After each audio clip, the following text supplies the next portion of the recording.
Have you ever thought as a kid, do my toys come alive when I'm not there?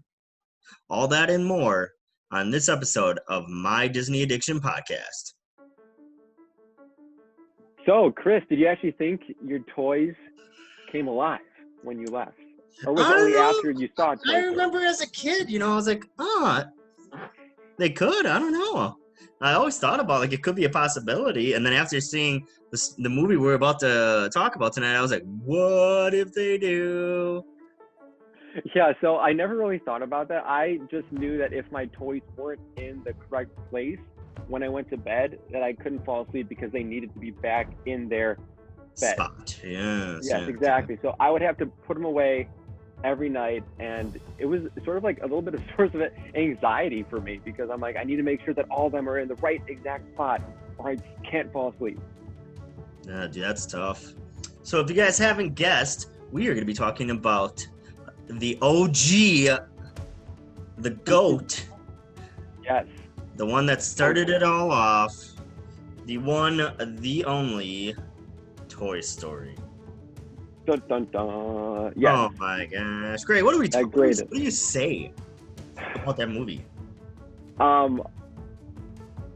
I cannot say, I cannot hype it up more than it really, it's such a great movie. I'm speechless. I don't, there's nothing bad to say about it. It's just one of those things that they caught lightning in a bottle. It was a perfect story to kick off the Pixar animation studios. Because I know that they did a bunch of smaller shorts before Toy Story, but this was sort of like Snow White for computer generated, animation. Yep. It was the kickoff. It was, and man, did they shoot for the stars. They reached it. And I mean, to this day, it's still one of the most popular Disney Pixar movies. Yeah, I mean, it's really interesting that you think about it because it's like during the Renaissance, all of a sudden, boom, this bomb drops off. Right. Because it came out in 1995. Yeah, in the middle of it. Yeah, so it's literally because it was Snow White. I mean, not Snow White. It was Little Mermaid. I think the Rescuers Down Under came out right after that. Then it was Beauty and the Beast, Aladdin, Lion King, and then there was Mulan. Hey, you skipped the 1995 one, Pocahontas. Oh, and that one gets shadowed because the Toy Story came out the same year. Pocahontas, Mulan, and Tarzan. Was Hercules in the Renaissance, or was that just after? And so Hercules came out in 1997, and Hunchback of Notre Dame came out in 1996, I want to say. So you have right in the middle of the Renaissance, you have this huge thing go off, and it was nobody was expecting it. And I think when people saw it, it was like, whoa, this is insane. I mean, groundbreaking in all senses of the word. I mean, by the way, let's stop here. I'm repping the Nightmare Before Christmas. Okay, thank you. He's back to wearing Disney shirts. Jeez, that Nickelodeon one. Oh, come on, dude. Nick. Nickelodeon, come on. Here I go. A really cool futuristic, Ooh, I like that one, dude. Right? Dude, right? Okay, so 90s style. Dude, I know, it's great. It's one of my favorite tank tops. And I got this at what they call Cast Connections. It's this discount warehouse only for Disney employees and cast members. So I have a connection down in good old Florida.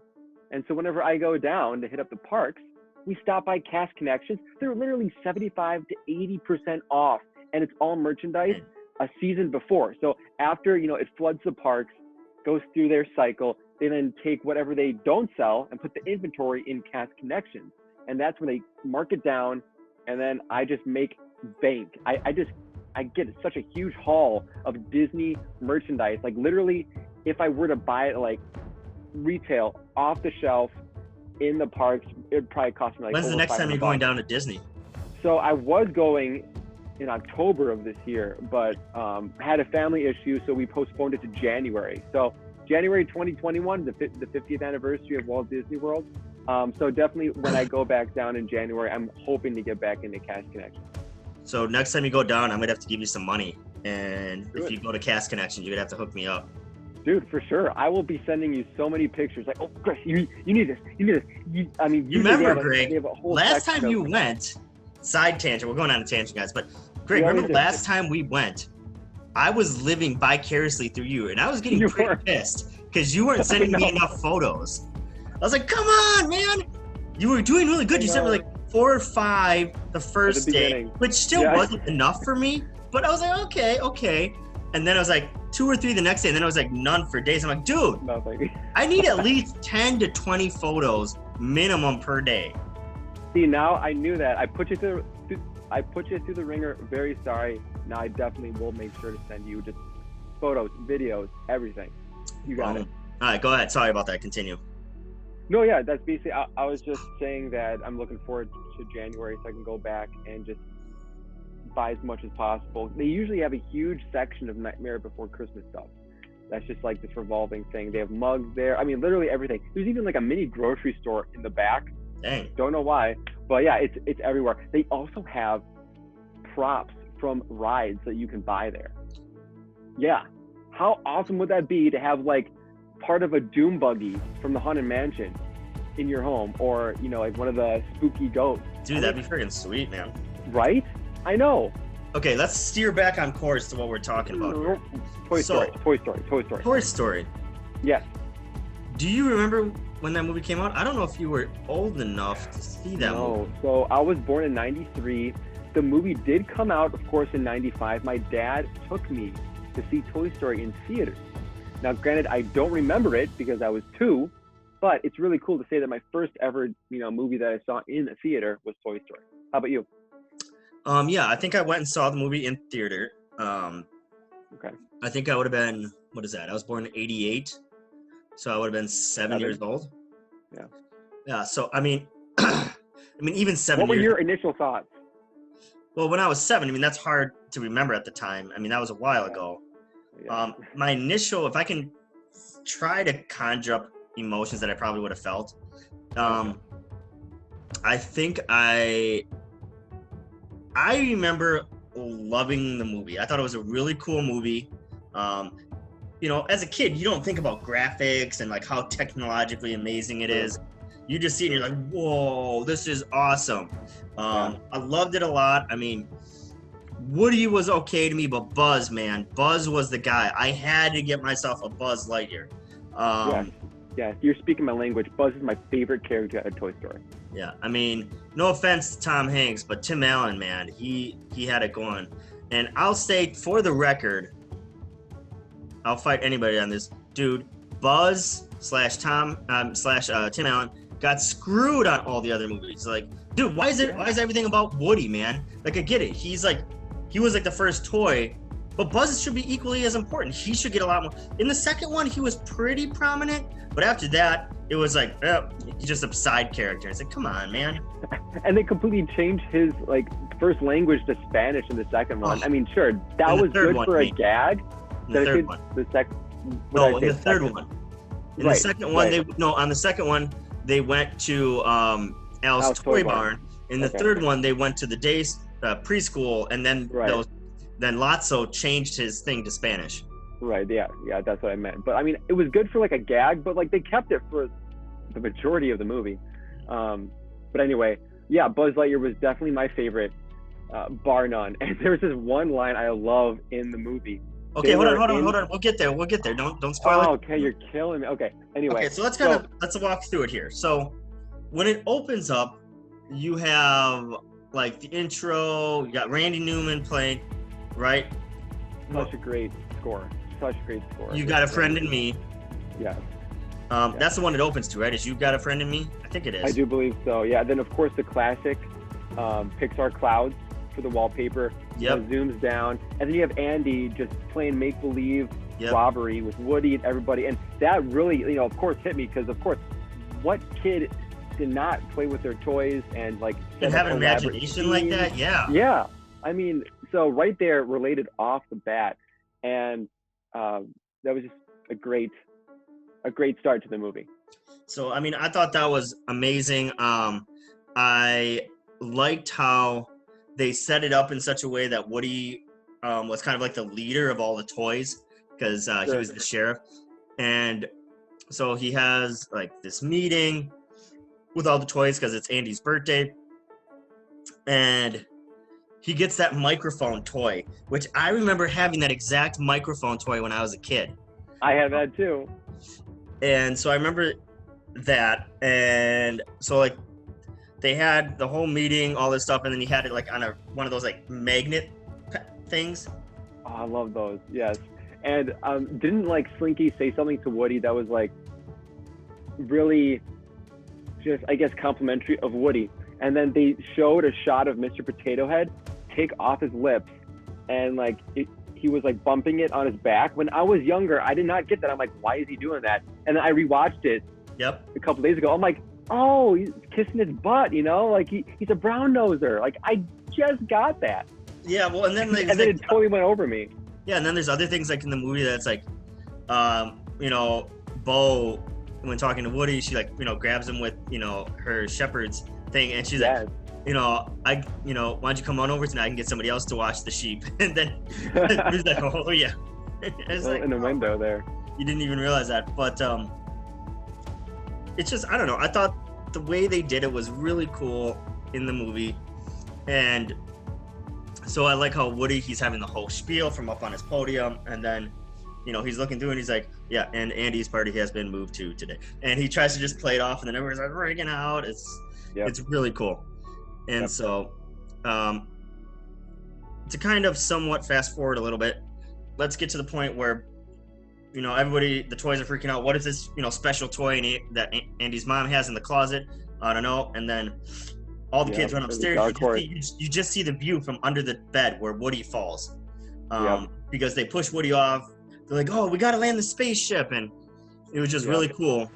And then literally, you know, seconds before that, he was saying to the toys, it's like, you know, we are made for Andy, you know, no one's getting replaced, like you're special to him.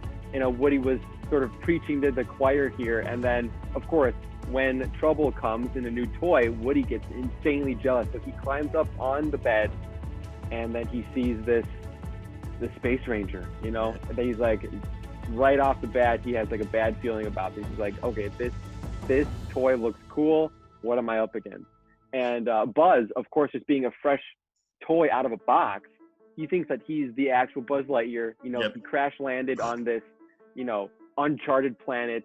And so that was like the first interaction. Granted, it could have been a lot better on Woody's part, but again, it's a lot of friction from the get-go. Yeah, and I like how in the movie he lands and all this stuff happens, and Buzz is like, you know, no sign of intelligent life anywhere. And then Woody's like, hello. And so it's like, whatever. And then he's like, oh, local law enforcement. And he's like, my ship crash landed here. Do you guys still use fossil fuel, or have you discovered that, like, you know, ionic fusion or something? And Woody's like, well, we got double A's. And so there's so many funny lines in there. And so like everybody's looking at Buzz. He's got all these like buttons and stuff and all this cool things. And at one point, Bo is like, she's like just very impressed with Buzz, and she's like, oh, I found my moving buddy. And it was like, wow, you slut. You just totally switched over? I know. Like, these hoes ain't oil, man. Hey, you know, a guy in uniform, right? But Woody had a badge on. He had his uniform on. Yeah, true. Yeah, but she just wanted the, you know, technologically muscular, you know, buff guy. I'm like, what a slut. Come on, Bo Peep. Good thing that she left the party, but then she comes back in the fourth. So, and then I like how Buzz and Woody get into a fight. Like, can he actually fly? One of my favorite lines in the movie is when Buzz is like, all right, well, Mr. Light Beer, let's see you do it and prove it. I know. I picked up on that when I rewatched them. Like, oh, nice little burn there, Woody. Yeah. But yeah, Buzz definitely showed him up. But then again, he didn't really fly. He fell with style, which was cool. Yeah, and then I think the movie after that, I think fast forwarding a little bit, you see this really awesome montage with Randy Newman's song "Strange Things." Mm-hmm. That's going on, and so basically it just chronicles that, you know, Andy's attention is shifting from Woody into this Wild West theme to the space theme with Buzz Lightyear, and Woody's just like, he's out of control. You know, he can't control anything. He's seeing this happen in front of his eyes, and that Andy's, you know, choosing Buzz over him, which makes him even more jealous. So not good on that part. Yeah, I mean, that's the problem with these like walkthroughs. I mean, we could literally walk through the whole movie, and I don't really want to do that too terribly much.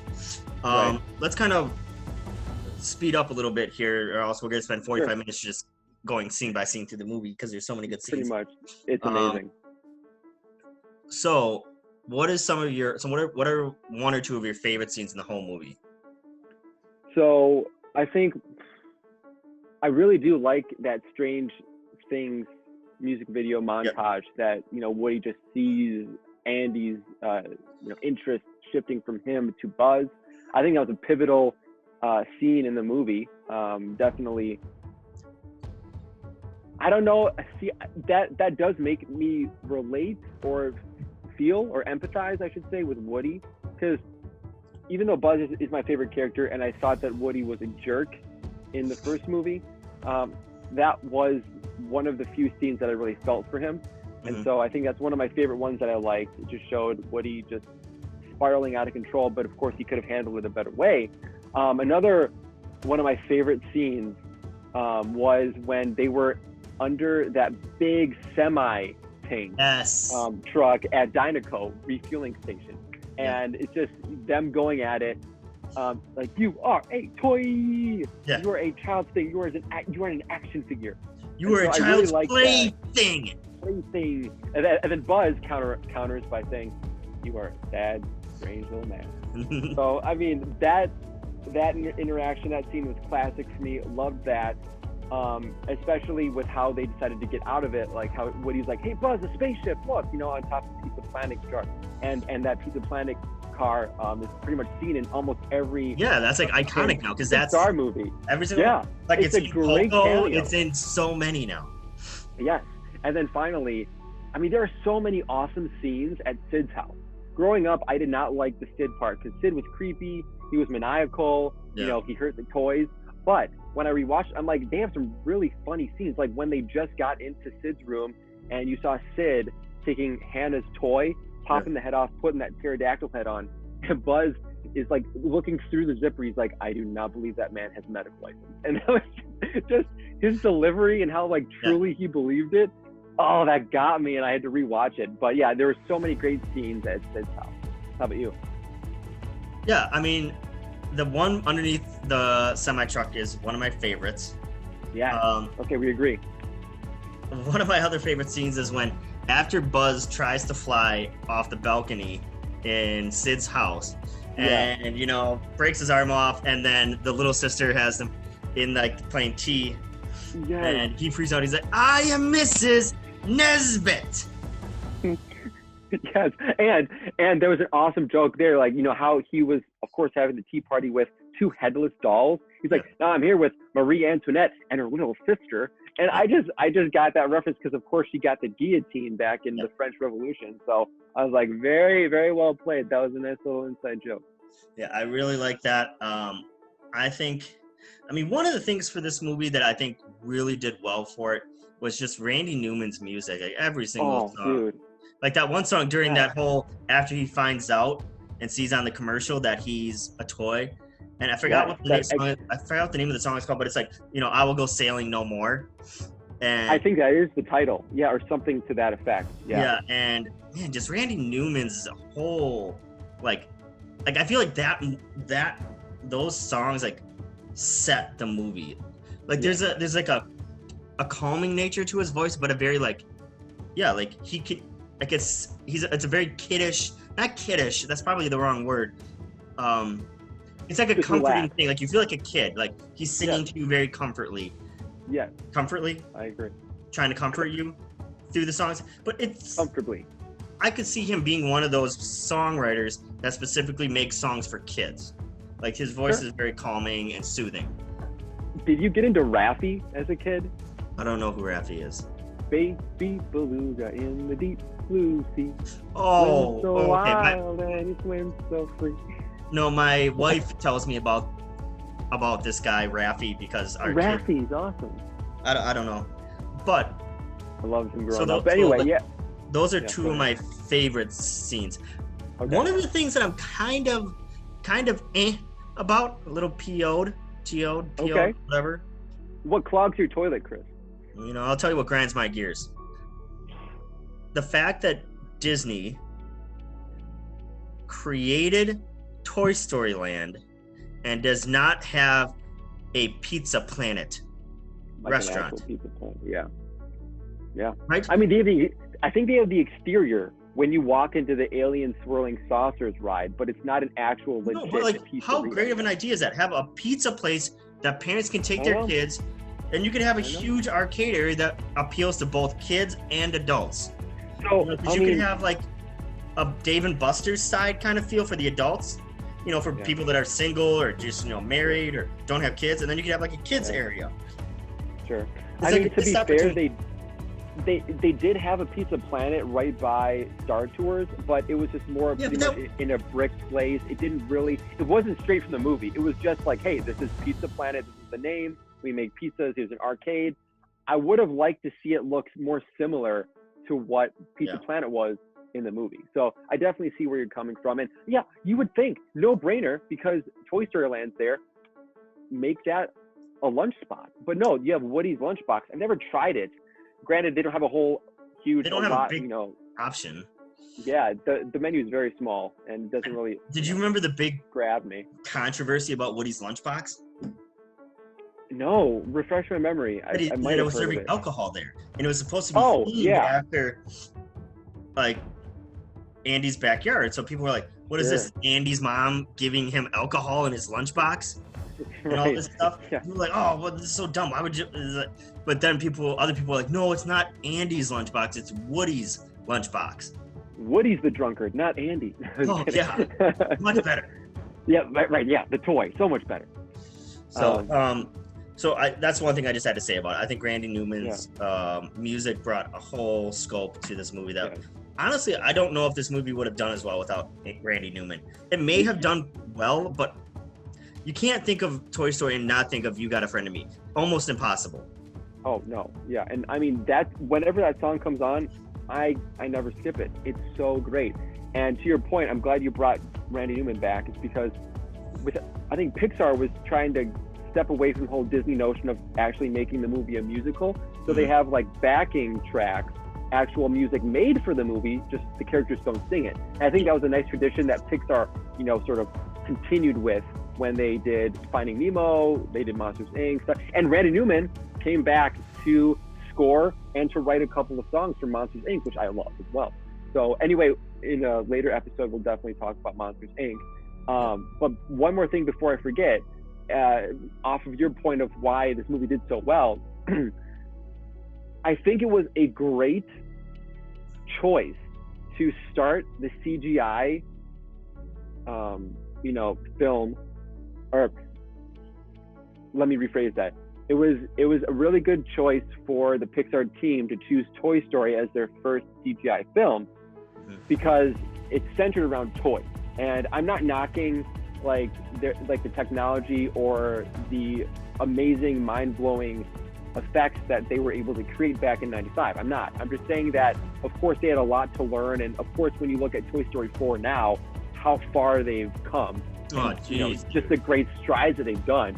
Yeah. But back in '95, though, I think, again, making a movie about toys was, I think, just genius because toys in general, you know, they're very stiff. They're not really like fluid.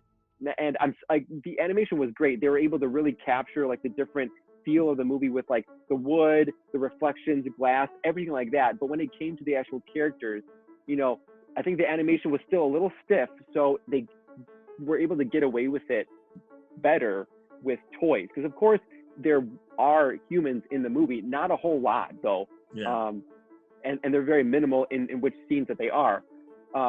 They do of course look alive, but they're not like true humans. They seem like more like just a PC game type of people. So, and it just made it feel more believable that they did a story centered around toys with the technology that they had to start off this Pixar, phenomenon, if that makes sense. No, it does. I mean, and one of the other nice choices that I think that they did, the producers and all of them at Pixar, was that they decided toys, well, one, like you said, not as much fluidity that you need as you do with humans.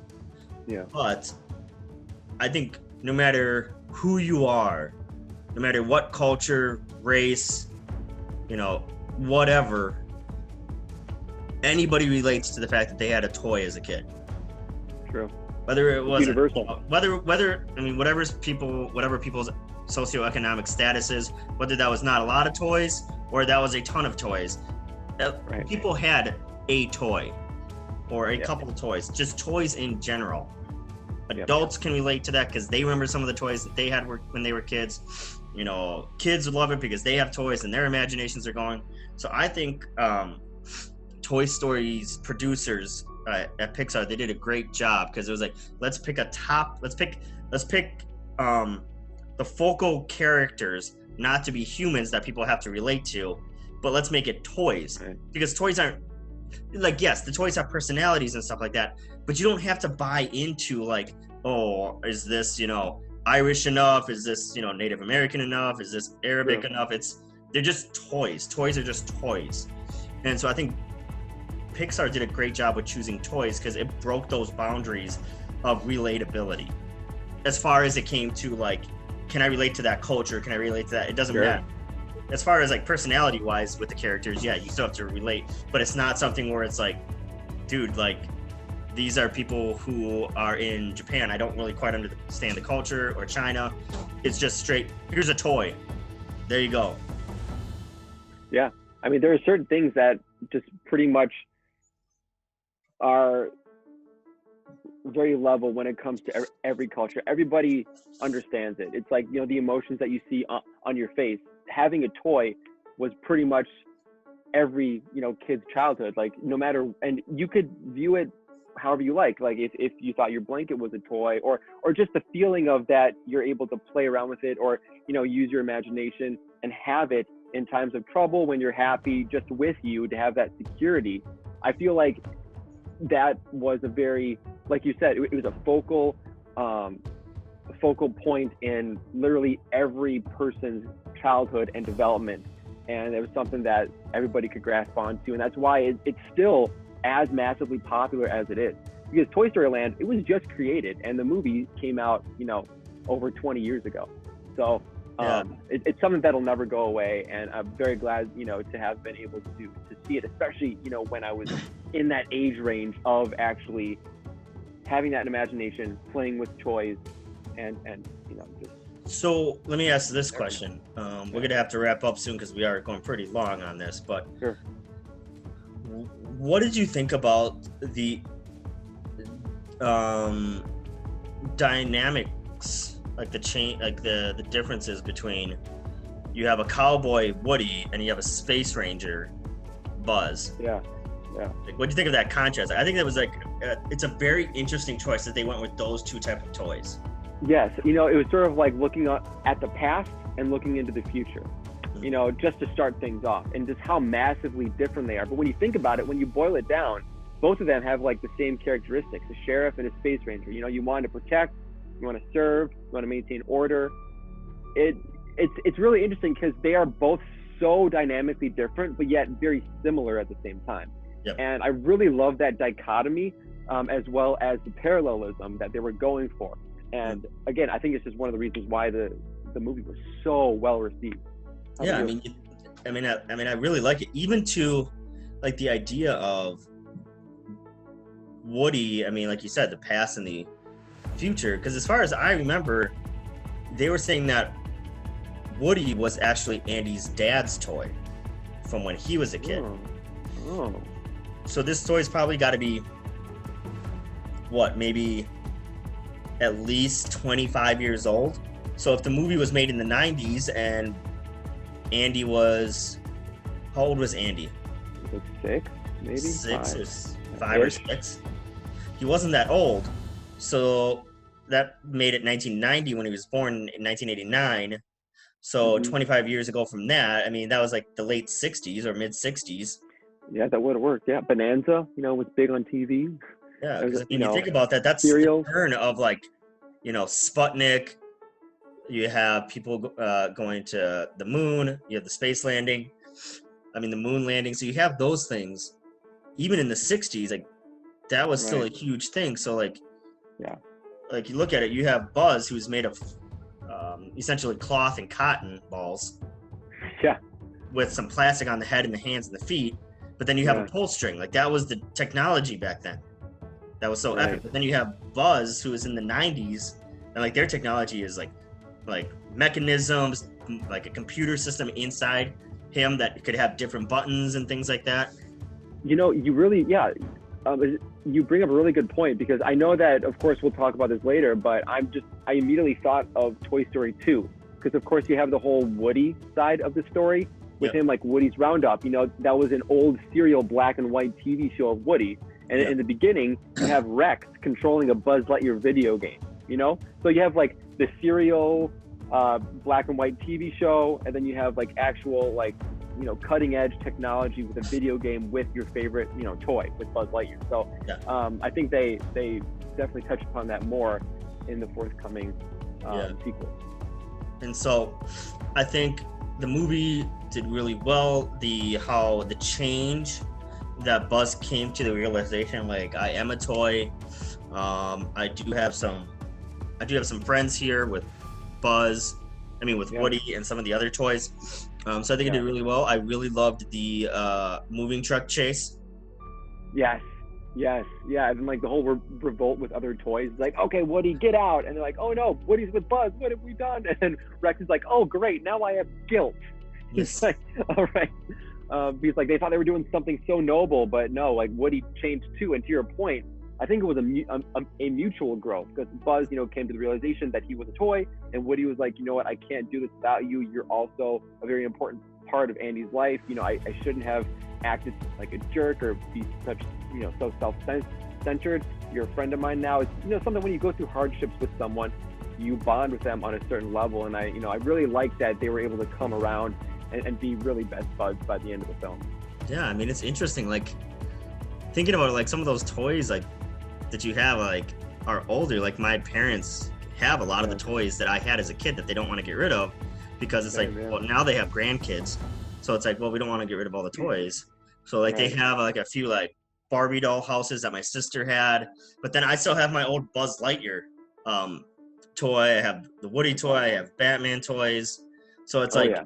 a lot of those toys that I grew up with are like my daughter might play with, which is weird to think because like I remember my grandma bringing out toys from my mom's age that, and I remember like wow these are so old. Like she brought out Barbie Yeah. dolls that my mom had when she was a kid, Oh, and my wow. sister would play with them, and I was like wow these are ancient. And then now I'm like oh my gosh my kids are gonna think my toys are ancient. Yeah, full circle. Yeah. So it's very interesting. That's why I think it does so well with like bridging the gap no matter what. And I mean, even getting to your point, I mean, in the second movie, Barbie, the tour guide Barbie is explaining the Yeah. history of the Barbie franchise and then explaining, like they do a meta narrative where they're explaining the history of the Buzz Lightyear toys. And they were saying Hasbro toys couldn't keep up with the demand. After, I think she even said in 1995, Hasbro toys couldn't keep up with the demand of the Buzz Lightyear toys. I was like, oh, that's a huge, like breaking the fourth wall, explaining Literally. like when this came out, it was hard for us to keep up with. Yeah. Oh, it's great. I know. There's so many great things and it's just so well thought out, so well written, so well animated. Yeah, one of my favorite franchises ever. So, I think we should wrap up a little bit here. Obviously, we could have gone through a lot more, but we didn't want it to turn into an hour of us going scene by scene, which I know some people like that. Our thought is we just want to give a basic overview, talk about the movie as a whole. If you want to think about the movie, just go watch the movie yourself and enjoy it. There you go. Definitely. And let us know some of your favorite scenes, who your favorite characters are. Are you Team Woody, Team Buzz? Let us know, because of course, we too are Team Buzz. Team Buzz. All the All right, way. guys. We are going to head on out. It was a pleasure hanging out, talking with you guys today. And Greg, where can people get? You know what it is. Yes. I never thought that you'd ask. It's you can follow us on Facebook. Nope, that's not even it. Twitter, Instagram, That's what I'm saying. Today is YouTube. no. You're supposed to, and this is your place where you can get your Disney. Your only place where you can get your Disney Oh. fix. Well, that too. Okay, go ahead, Greg, come on. The only right, take two. Go. This is your only place to get your Disney fix. Peace. See ya.